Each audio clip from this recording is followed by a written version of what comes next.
படிக்க வைக்க முடியாத சூழ்நிலை எத்தனை பிள்ளைகளுக்கு இருக்கும் இல்லைங்களா?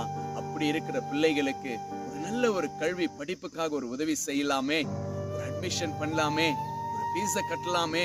கர்த்தர் எனக்கு கொடுத்திருக்கிறாரே, கர்த்தர் என்ன ஆசீர்வதிச்சிருக்கிறாரே, இந்த ஆசீர்வாதம் கர்த்தர் கொடுத்தாரே, இதை நான் இல்லாதவங்களுக்கு நான் கொடுக்கிறேன் என்று உங்க மனதார உள்ளத்துல இருந்து நீங்க கொடுக்கும் பொழுது, அது அவங்களுக்கு நீங்க கொடுக்கல, ஏசப்பாவுக்கு கொடுக்கறீங்க.